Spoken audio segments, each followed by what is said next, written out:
नमस्कार, आप देख रहे हैं अपना पसंदीदा कार्यक्रम कृषि दर्शन, जिसमें हम बातें करते हैं कृषि से जुड़ी, पशुपालन से जुड़ी, मत्स्य पालन, मुर्गी पालन, पशुपालन और भी न जाने कितने ही ऐसे क्षेत्र जिसमें काम करके आप ज़्यादा से ज़्यादा आर्थिक लाभ ले सकते हैं। तो कार्यक्रम में हम हमेशा कुछ नया लाने की कोशिश करते हैं। आज के कार्यक्रम की कड़ी में भी कुछ ऐसी ही बातें होंगी। आज हम जानेंगे मोती की खेती के विषय में, जिसमें हम अपने क्षेत्र में कैसे इसकी शुरुआत कर सकते हैं, कैसे इससे ज़्यादा से ज़्यादा लाभ ले सकते हैं, इसके बारे में जानेंगे। लेकिन हमेशा की तरह सबसे पहले देखेंगे अपना पहला सेगमेंट, खबरें खेती की। दर्शकों नमस्कार, खबरें खेती की में आपका स्वागत है। खबरों में आगे बढ़ने से पहले सबसे पहले नजर आज के मुख्य कृषि समाचारों पे।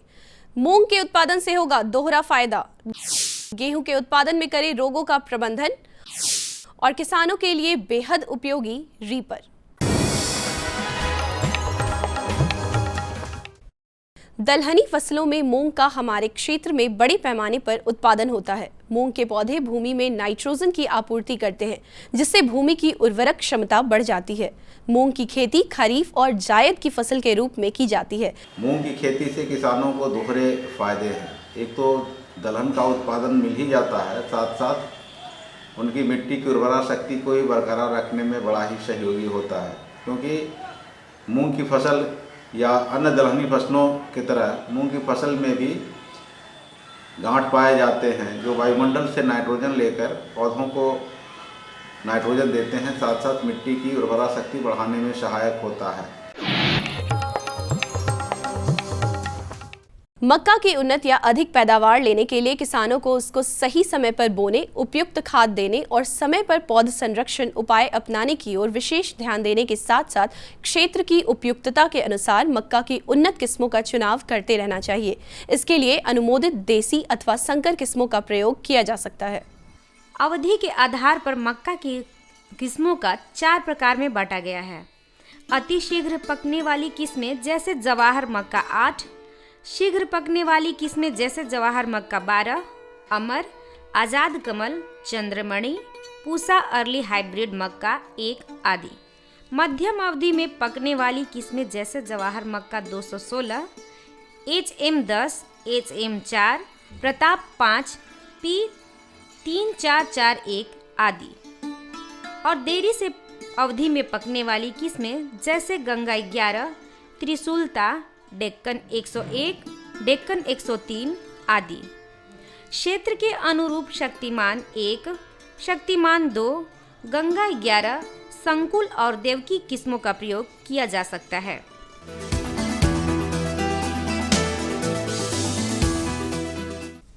अरहर को मिश्रित फसल के रूप में अन्य किसी फसल के साथ उगाकर अतिरिक्त लाभ भी लिया जा सकता है।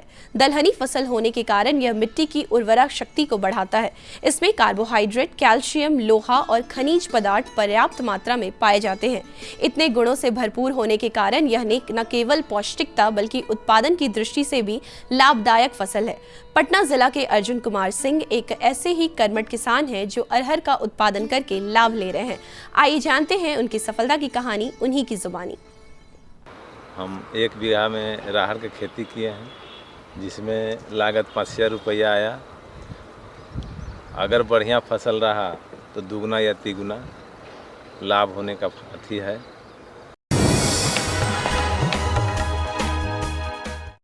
गेहूं की फसल में बहुत से रोगों का प्रकोप होता है, जैसे अल्टरनेरिया, गेरुई या रतुआ एवं ब्लाइट का प्रकोप होता है, जिससे भारी नुकसान हो जाता है।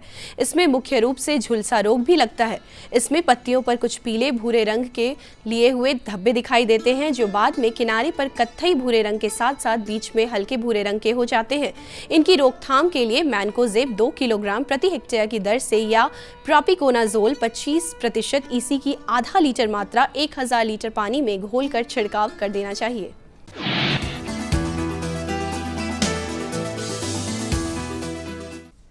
रीपर मशीन बहुत ही हल्की और उपयोगी मशीन होती है जिसका कुल वजन 8 से 10 किलो तक होता है। एक आंकड़े के मुताबिक हसिया की तुलना में रीपर मशीन से गेहूं कटाई में 4 गुना कम तक मजदूरी लगती है। इसमें ईंधन खपत भी बहुत कम है और प्रति घंटे 1 लीटर से भी कम तेल लगता है। यह मशीन गेहूं, धान, धनिया और ज्वार आदि की कटाई बखूबी करती है। ब्लेड बदल कर चाहे तो यह मक्के की कटाई भी कर सकती है।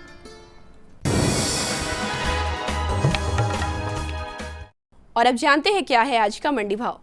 मंडी भाव में आइए चलते हैं अंटा घाट सब्जी मंडी, जहां जानेंगे हरी सब्जियों के ताज़ा भाव।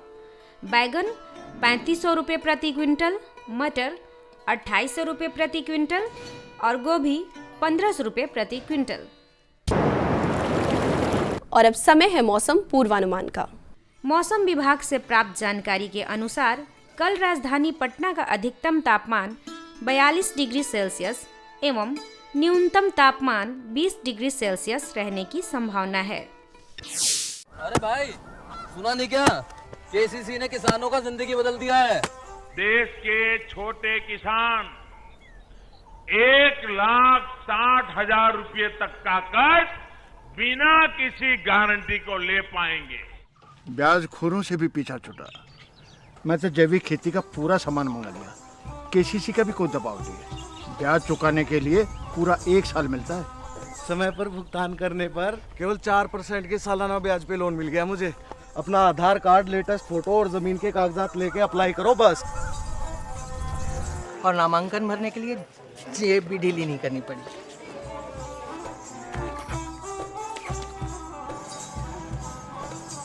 चाचा, उधार चुकाने के 24 घंटे के बाद उतने ही पैसे वापस निकाल सकते हैं। केसीसी ने किसानों की जिंदगी वाकई बदल दी है। तो आप भी। अरे भाई रामेश्वर, क्या बात है? बड़े परेशान दिख रहे हो।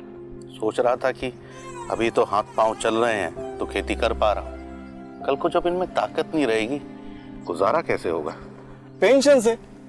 पेंशन? हाँ, और वो भी हम जैसे किसानों के लिए। अब हम जैसे छोटे किसान भी 60 साल के होने पर 3,000 रुपए मासिक पेंशन पा सकते हैं। सच में? हाँ, चलो मैं तुम्हें दिखाता हूँ।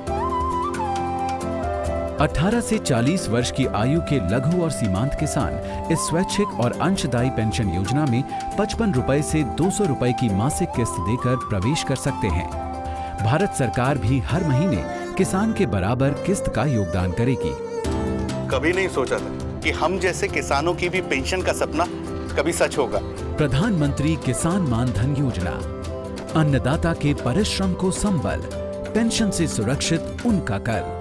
नजदीकी जन सेवा केंद्र जाकर इस योजना से जुड़ें। हर जोखिम से निकल कर फसल आए, सुरक्षित हो जाए। फसल बीमा से हर किसान अब आत्मनिर्भर हो जाए। अब सूखा पड़े या बाढ़ आ जाए, कोई डर नहीं। अब ओले पड़े या कीट पतंगे फसल खा जाए, कोई फिक्र नहीं। अब कैसी भी आपदा हमारी फसल पे आ जाए, क्षति होने पर हमारे दावों का उचित भुगतान मिलता है, क्योंकि हमने लिया है प्रधानमंत्री फसल बीमा। बुआई से फसल कटाई तक हर जोखिम का दावा, न्यूनतम प्रीमियम पर अधिकतम भुगतान का वादा। योजना से हर साल जुड़ रहे हैं 5 करोड़ से ज्यादा किसान। अब आपकी है बारी। नजदीकी कृषि कार्यालय, सहकारी समिति, बैंक शाखा, अधिकृत बीमा कंपनी या जन सेवा केंद्र में स्वेच्छा से करा सकते हैं पंजीकरण। फसल बीमा पोर्टल या फसल बीमा ऐप द्वारा भी किया जा सकता है पंजीकरण। प्रधानमंत्री फसल बीमा योजना, आपकी फसलों का संपूर्ण सुरक्षा कवच। कृषि एवं किसान कल्याण मंत्रालय, भारत सरकार। खबरें खेती की में अभी आपने जाना मौसम के मिजाज के बारे में, ली जानकारी मंडी के भाव की, रूबरू हुए आप नवीनतम तकनीकों और उपकरणों से, और जाना अपने ही एक सफल साथी के सफलता के राज को भी। कोशिश हमारी ये होगी कि आगे की कुछ कड़ियों में आपकी सफलता की कहानी भी हम आपके साथियों तक ही पहुंचा सकें। चलिए कार्यक्रम में आगे बढ़ते हैं, और जैसा कि हमने कार्यक्रम की शुरुआत में आपसे वायदा किया था कि आज हम मोती की खेती के बारे में आपको जानकारी देंगे, तो आइए देखते हैं कि हमारे विशेषज्ञ क्या देते हैं जानकारी इस विषय पर। नमस्कार दर्शकों, आप देख रहे हैं कार्यक्रम कृषि दर्शन। दर्शकों, जब भी हम कृषि की बात करते हैं तो हमारे दिमाग में गांव के किसानों की एक छवि आ जाती है, और जब गांव के किसानों की छवि आती है तो हमारे दिमाग में ये स्पष्ट आ जाता है कि हमारे किसान किस तरीके से आर्थिक तंगी से जूझ रहे हैं। दर्शकों, कृषि दर्शन कार्यक्रम में हम हमेशा ही अलग अलग कार्यक्रम के माध्यम से, अलग अलग सेक्टर्स के माध्यम से आपको अलग अलग जानकारी देते रहते हैं। लेकिन आज एक विशेष जानकारी हम आपको देने के लिए आए हैं, क्योंकि जहाँ पे तंगी की बात होती है, किसानों की पॉकेट्स की बात होती है, वहाँ पे किसान गांव से शहर की ओर पलायन करने के लिए मजबूर हो जाते हैं। लेकिन आज हमारे साथ एक ऐसे भी किसान हैं जो गांव से शहर की ओर पलायन करने के बजाय गांव में रहकर हमारे देश की मिट्टी से, जी हाँ, सोना नहीं, मोती उपजाने का काम किया है। आज हम बात करेंगे किसान रामनाथ सिंह जी की, जो कि समस्तीपुर जिला के सिंघिया घाट ग्राम से बिलोंग करते हैं। सबसे पहले तो रामनाथ सिंह जी, आपका बहुत बहुत स्वागत है हमारे कार्यक्रम कृषि दर्शन में। रामनाथ सिंह जी, आपसे हम ये जानना चाहेंगे कि आखिर जिस तरीके से किसान शहर की ओर पलायन कर जाते हैं, तो सबसे पहले आप ये बताइए, आपको ये प्रेरणा कहाँ से मिली कि आप गाँव में रहकर मोती उपजाएंगे? और प्रेरणा जो मुझे मिली, मैं टीवी पर देखा करता था कि अमिताभ बच्चन जी ने बोला था कि हम गोताखोर गोता लगाते हैं बार बार और हर बार मोती नहीं निकलता। वहाँ से मुझे प्रेरणा मिला और हमारे सामने जब जिला कृषि पदाधिकारी विकास कुमार जी आए यहाँ ये जिला में, तो उनके द्वारा मुझे प्रशिक्षण दिया गया सरकार के द्वारा। और मुझे ट्रेनिंग के बाद मुझे बहुत दिक्कत भी हुआ, और उसके बाद जब मैं मोती बनाना शुरू कर दिया, मुझे हिम्मत बढ़ा और आज मैं आपके बीच कुछ बोलने का मुझे मौका मिला। रामनाथ सिंह जी, आपसे ये जानना चाहेंगे कि आपने जब स्टार्टअप किया था तो हमारे और भी किसान, चूँकि आपको देखने के बाद वो और भी प्रेरित होंगे और वो करना चाहेंगे, तो स्टार्टअप में आपने इसमें लगभग कितना इन्वेस्टमेंट किया होगा और कैसे शुरुआत कैसे किया था आपने? जब मुझे मोती बनाने का जब मुझे नशा चढ़ गया, तो मैं सरकार के द्वारा दिए गए ट्रेनिंग में मैं संतुष्ट हुआ। कुछ हमें ट्रेनिंग का कुछ पार्ट जब छूट गया था, तो मुझे जब संतुष्टि नहीं मिला, तो मैं सीफा जाकर के ट्रेनिंग लिया, फरीदाबाद जाकर के ट्रेनिंग लिया। जब पूर्ण रूप में जब जान गया ट्रेनिंग, तो फिर भी हम उसके बाद मैंने काम शुरू कर दिया। अब शुरू करने के बाद मुझे बताया गया था कि हमारे बिहार के क्षेत्र में जो पाया जाता है सीप, उससे हम खेती करें। उससे मैंने किया, 100% में फेल हो गया। बहुत सारा कारण था, टेम्परेचर मेंटेन करना था, TDS मेंटेन करना था, अमोनिया मेंटेन करना था, जो मुझे बढ़िया से ट्रेनिंग नहीं मिला था। फिर जब मैं सीफा से ट्रेनिंग लिया विभाग के द्वारा, उसके बाद में ट्रेनिंग लेने के बाद जब मैं पहले बार तो 100% फेल किया, उसके बाद फिर मैंने 10% पर आया और अभी मैं 50% से ज़्यादा सर्वाइवल हो रहा है। और मैं गाँव में इतना अच्छा मुझे मोती बन रहा है जो मैं कुछ कह नहीं सकता हूं। और विभाग के द्वारा मुझे अब ट्रेनिंग देने के लिए मिल रहा है, जो कि मैं सैकड़ों आदमी को मुफ्त में ट्रेनिंग दे रहा हूं। अच्छा, आप जो पर्ल फार्मिंग जो करते हैं, मोती की जो खेती जो आप करते हैं, ये आप कितना बाई कितना प्लॉट में आप करते हैं? ये सामने गड्ढा है, लगभग 1 कट्ठा के आसपास में है, और इससे हमने लगभग 3.5 लाख रुपया से ज़्यादा में अभी तक 1.5 साल में मैं कमा चुका हूँ, और बहुत सारा मोती बन ही रहा है अभी। अच्छा, इसमें इन्वेस्टमेंट कितना किया था? कितना, जब आप स्टार्टअप आपने किया था तो इसमें कितना खर्चा कितना आया था आपका? फर्स्ट में हमने 26,500 रुपया लगाया था, जो पूर्ण रूपेण से फेल कर गया। 26,000 रुपया लगाया, मतलब लगभग 26,000 रुपया लगा करके आप अभी तक 3.5 लाख रुपए का अर्निंग कर चुके हैं। जी हाँ, जी हाँ, जी। अच्छा, तो एक चीज़ बताइएगा रामनाथ सिंह जी कि इसकी खेती करने के लिए एक तो तालाब होना चाहिए, तो तालाब का इंफ्रास्ट्रक्चर जो डीप है वो कैसा क्या होना चाहिए? कितना? मात्र 5 फीट होना चाहिए। अच्छा, डीप 5 फीट होना चाहिए।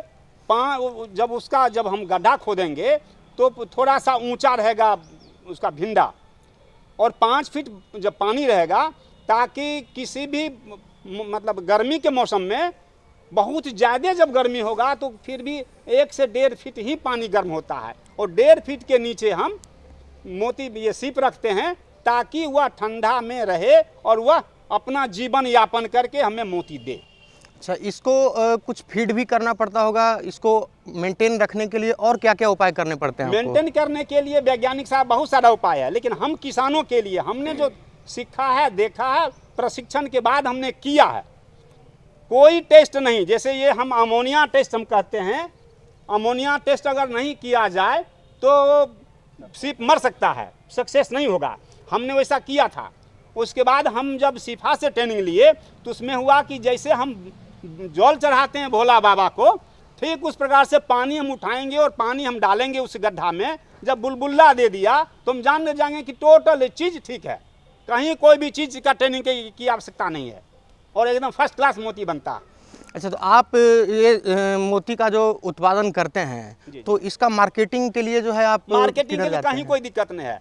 हम जानते हैं कि विभाग के अनुसार और जानकारी के मुताबिक 125 लाख करोड़ डॉलर का प्रति वर्ष हमारे भारत में आयात होता है।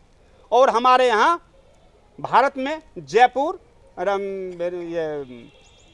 हैदराबाद, बम्बई, सूरत, कलकत्ता बहुत बड़ा मार्केट है, पटना भी बहुत बड़ा मार्केट है। इसीलिए मोती बिक्री का कहीं कोई समस्या ही नहीं है। और हम जो बेचते हैं यहाँ तो हाथ बिक रहा है और हमें लोग किसान एडवांस करके आते हैं देने के लिए। नाथ सिंह जी, हम लोग देख रहे हैं कि आपने यहाँ पे बहुत सारा प्रोडक्शन का सामान रखा हुआ है, तो ये सीप में मोती डालने से लेकर उत्पादन के बाद इसको निकालने तक का प्रक्रिया एक बार आप समझाएंगे? दर्शक भाइयों, इस सीप से ही मोती बनता है। और लोग कहते थे कि सीप सिर्फ समुद्र में होता है, ये खरा पानी नहीं मीठा पानी में भी होता है। और हमने यह किया है। यह सीप को हम जब लादने के बाद अपने इन्वायरमेंट में रखते हैं 5 से 7 दिन 8 दिन, फिर उसके बाद इसे हम ऑपरेशन करते हैं। ये नोक प्लास से इसको हम मुंह खोलते हैं। मुंह खोलने के बाद फिर ये बना हुआ न्यूक्लियस, इस न्यूक्लियस को हम स्पैचुला के माध्यम से हम ऑपरेशन करके इसमें डालते हैं और दोनों साइड हम डालते हैं। और फिर इसको हम आईसीयू बनाते हैं। आईसीयू में डाल करके 7 से 8 दिन 10 दिन हम रखते हैं। यदि जैसे 100 सीप हमने डाला, हो सकता है 2, 4, 5, 10, 20 मर गया, तो उसको बराबर निकाल के हम लोग फेंकते रहते हैं ताकि दूसरा सीप डैमेज ना हो। और जो डैमेज हो जाता है उसको हम अलग हटा देते हैं। जो अच्छा रहता है उसे हम फिर सेकेंड टंकी में डालते हैं। सेकेंड टंकी में डालने के बाद फिर कुछ दिन के बाद उसे हम खिचड़ी खिलाते हैं। जैसे आदमी को ऑपरेशन होता है सेम वही सिस्टम इसमें भी होता है, क्योंकि यह जीव है। और फिर वह लेकर के हम पीछे में देख रहे हैं गड्ढा है, उस गड्ढा में हम लोग मेन टैंक में डालते हैं ताकि वह अपने जीवन यापन कर सके। और इसमें नेकर नाम का जो पदार्थ छूटता है वही न्यूक्लियस पर धीरे धीरे पड़ते पड़ते वह मोती का रूप लेता है, पत्थर बनता है, जिसे आप उसे मोती कहते हैं। और फिर हम 1.5 साल के बाद इसे हम निकाल करके अपने यूज में लाते हैं, बेचते हैं।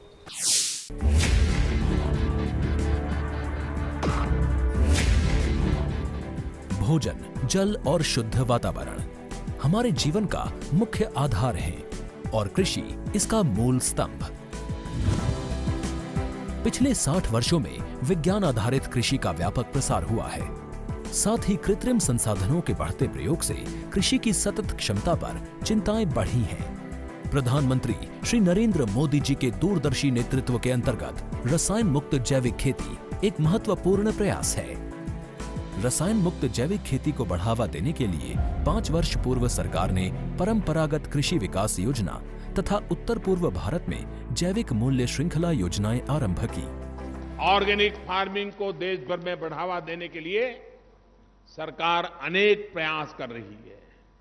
इसके लिए परंपरागत कृषि विकास योजना के तहत काम किया जा रहा है। न सिर्फ ऑर्गेनिक फार्मिंग को बल दिया जा रहा है, बल्कि उसके लिए वैल्यू एडिशन और मार्केट की व्यवस्था भी की जा रही है। भारत सरकार एवं किसानों के सम्मिलित प्रयासों से आज देश के लगभग 36 लाख किसान 38 लाख हेक्टेयर क्षेत्र में जैविक खेती कर रहे हैं। इसके अतिरिक्त हमारे देश के अनेक ऐसे क्षेत्र हैं जहां आज भी पारंपरिक जैविक खेती हो रही है। इन पारंपरिक जैविक क्षेत्रों को जैविक प्रमाणीकरण सुलभ कराने हेतु पीजीएस के अंतर्गत लार्ज एरिया सर्टिफिकेट का प्रावधान किया गया है। इस प्रक्रिया की विशिष्टता ये है कि इसमें प्रमाणीकरण मात्र 2 से 3 महीनों में हो जाता है, जबकि सामान्य परिस्थितियों में इसमें 2 से 3 वर्ष का समय लगता है। अंडमान निकोबार केंद्र शासित प्रदेश के कार निकोबार एवं नैन काउरी द्वीप समूह देश के सर्वप्रथम ऐसे प्रमाणीकृत जैविक क्षेत्र हैं। अभी हाल ही में संपूर्ण लक्षद्वीप को जैविक खेती के रूप में प्रमाणित किया गया है। वर्ष 2016 में सिक्किम राज्य पूर्ण जैविक कृषि राज्य के रूप में प्रमाणित हो चुका है। सुदूर उत्तर में हिमालय श्रृंखला के बीच स्थित लद्दाख ने भी पूर्ण जैविक के लक्ष्य की ओर बढ़ना शुरू कर दिया है। जैविक उत्पादों को बाजार सुलभ कराने तथा किसानों की उपभोक्ताओं तक पहुंच बनाने के लिए एक समर्पित जैविक खेती पोर्टल भी बनाया गया है। जैविक खेती पोर्टल के जानकारी मंच और विपणन मंच के माध्यम से किसानों को उच्च गुणवत्ता उत्पादन तथा बाजार उपलब्ध कराया जा रहा है। आशा है देश के सभी राज्य अपने जैविक क्षेत्रों का विस्तार करेंगे और देश में जैविक कृषि क्रांति को मजबूत करने में योगदान देंगे। जैविक उत्पादों की देश और विदेशों में बढ़ती मांग तथा जैविक उत्पादों का बढ़ता बाजार, किसानों की उपभोक्ताओं तक पहुंच तथा जैविक एफपीओ द्वारा जैविक कृषि व्यापार में भागीदारी हमारे किसानों को अपनी आय बढ़ाने का अवसर दे रहा है। पिछले 5 वर्षों में जैविक कृषि उत्पादों का निर्यात दोगुने से अधिक बढ़कर 7,000 करोड़ रुपए से अधिक का हो गया है और इसमें प्रतिवर्ष 20% से अधिक की वृद्धि हो रही है। उम्मीद है पारंपरिक क्षेत्र के किसान भी इस बढ़ते बाजार से लाभान्वित होंगे और जैविक कृषि आंदोलन को आगे बढ़ाएंगे। किसानों की मुस्कान समृद्ध हिंदुस्तान की है पहचान।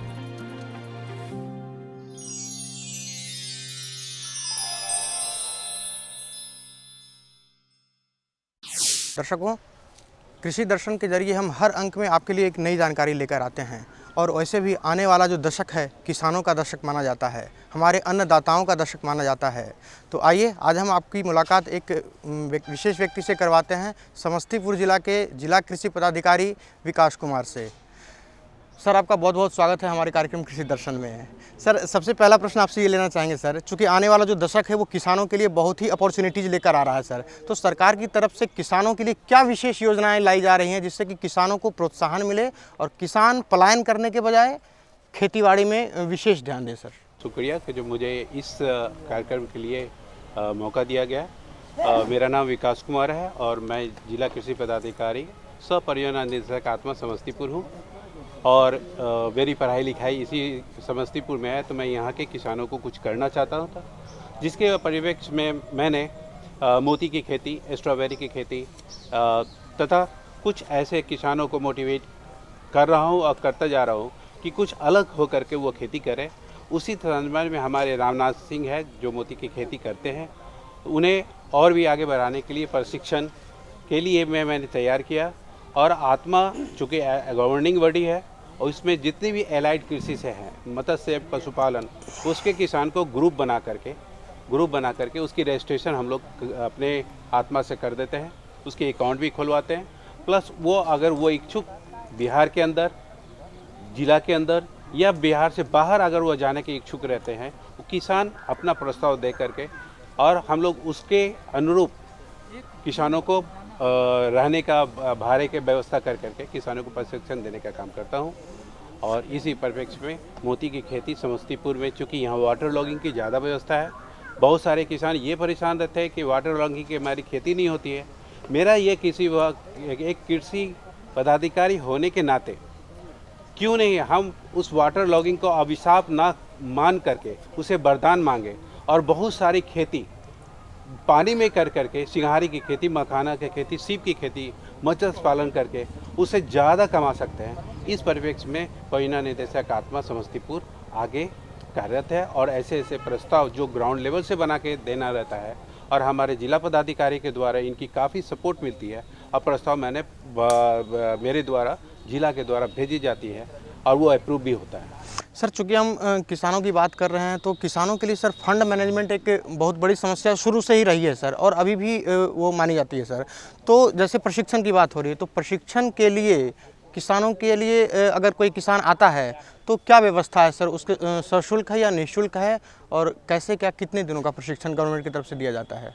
नहीं, आत्मा चूँकि ग्रुप फॉर्मेशन करना पड़ता है जिसमें 12 से लेकर के 25 किसानों तक का एक ग्रुप अगर कराते हैं और ग्रुप को हम लोग ग्रुप में ही टोटल 25-30 भी किसान को ग्रुप बना करके और उसकी रजिस्ट्रेशन आत्मा से करते हैं, जिसके एक से 150 रुपये चार्ज है। और उसकी रजिस्ट्रेशन करने के बाद हम लोग बिहार सरकार को प्रस्ताव भेजते हैं कि इस ग्रुप को इस ट्रेन में, जैसे मोती की खेती किसी चीज़ में ट्रेनिंग लेता है, वो प्रस्ताव बना करके खुद बना करके और जिला स्तर से अप्रूव करके वो किसानों को ट्रेनिंग देते हैं, जबकि रहने का, आने जाने का, खाना का व्यवस्था आत्मा के द्वारा की जाती है। सर, आज हमारे साथ विभूतिपुर प्रखंड के प्रखंड प्रमुख हैं। मैम, आपका बहुत बहुत स्वागत है हमारे आज के इस कार्यक्रम कृषि दर्शन में। मैम, आपसे हम जानना चाहेंगे कि एक महिला होने के नाते आपको काम करने का अवसर मिल रहा है, तो ऐसे में आप क्या देखती हैं कि एक महिला की क्या अपॉर्चुनिटीज़ है आज के समाज में, खास करके कृषि के क्षेत्र में? आप भी, मैं सबसे पहले तो आपके इस चैनल को धन्यवाद देती हूँ और आपको धन्यवाद देती हूँ जो आप महिला के उत्थान के लिए, उनको जागरूक करने के लिए आपने मुझसे ये क्वेश्चन किया है। तो मैं बता दूँ, जो घर को जिस तरह से महिला बहुत ही बेहतरीन ढंग से चलाती है, उसी तरह से अगर वो चाहे तो खेती में या पशुपालन हो या खेत में जो फसल लगाए जाते हो उसमें बहुत ही उसकी अहम भूमिका होती है। वो बिल्कुल पेशेंस के साथ इस खेती को, जैसे कि आप मोती ही जस्ट लाइक ले लीजिए, जो अभी फ़िलहाल में हमारे क्षेत्र में ही इसकी खेती हो रही है, जो बहुत ही बेहतरीन ढंग से इसको महिला समझती है, सेटिस्फाइड होती है और इसको करने के लिए जागरूक रहती है। मैम, एक प्रश्न और आपसे लेना चाहेंगे, क्योंकि बीइंग अ महिला आप बहुत अच्छा काम कर रही हैं और बहुत सारी महिलाओं का ये शिकायत होता है कि हम तो महिला हैं, हम ये नहीं कर सकते हैं, हम तो महिला हैं, हम वो काम नहीं कर सकते हैं। तो ऐसी मानसिकता रखने वाली महिलाओं को आप क्या संदेश देना चाहेंगे, आप क्या कहना चाहेंगे? ऐसी महिलाओं को नहीं सर, मैं उनके परिवार को ये संदेश देना चाहूँगी कि उनके हस्बैंड हो या उनके पिताजी हैं, वो उन्हें मोटिवेट करें, क्योंकि महिला तभी आगे बढ़ सकती है जब उनके साथ कोई पुरुष गार्जियन के रूप में बने रहते हैं, तो उनका मनोबल ही कुछ और होता है। Ma'am, thank you so much, आपका बहुत बहुत धन्यवाद मैम, आपने जो है महिलाओं के लिए इतनी अच्छी बात करी है मैम, आपका बहुत बहुत धन्यवाद मैम। मोती बहुत खास है क्योंकि इसका प्रयोग न सिर्फ आभूषण के तौर पर होता है, बल्कि कई लोग इसे शांति के लिए भी पहनते हैं। अपनी खूबसूरती और शीतलता दोनों के लिए ये जाना जाता है। तो ये एक ऐसा नया क्षेत्र है जिसमें आप इसे सह व्यवसाय के तौर पर या मुख्य व्यवसाय के तौर पर भी अपना सकते हैं। कार्यक्रम की अगली कुछ कड़ियों में कुछ ऐसी ही जानकारियां और भी लाने की कोशिश होगी हमारी, तो जुड़े रहिए कार्यक्रम से इसी समय इसी चैनल पर। होगी आपसे फिर मुलाकात, तब तक रखिए अपना और अपनों का ख्याल और दीजिए इजाज़त। नमस्कार।